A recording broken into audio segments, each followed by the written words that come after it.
మొన్న ఈ మధ్య నేను ఒక ఇంటర్వ్యూ చూశానండి. ప్రియదర్శిని రామ్ అని ఒక ఆయన ఉంటారు, మీలో ఎంతమంది తెలుసండి? సాక్షి టీవీలో ఎడిటర్గా ఉండేవారు ఆయన, మరి ఇప్పుడు ఉన్నట్లేరు.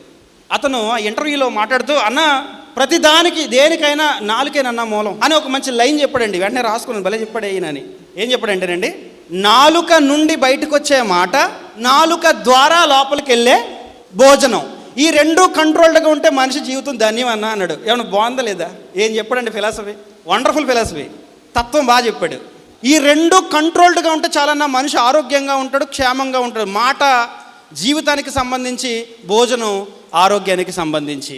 అంటే ఆయన కూడా నాలుగు దగ్గరే ఆగిపోయాడు. కానీ బైబిల్ ఏమంటుందంటే, దేవుడు ఏం చెప్తాడంటే, నాయన దానికంటే డెప్త్ చెప్తాను మీకు నేను. అసలు కంట్రోలింగ్ సిస్టమ్ అనేది ఎక్కడ ఉండాలి తెలుసా? లోపల ఉండాలి, హృదయములో. అందుకే అన్నాడు, మనస్సుని అణుచుకోండి. మనస్సునంటే భావోద్వేగాల్ని కంట్రోల్డ్గా ఉంచండి.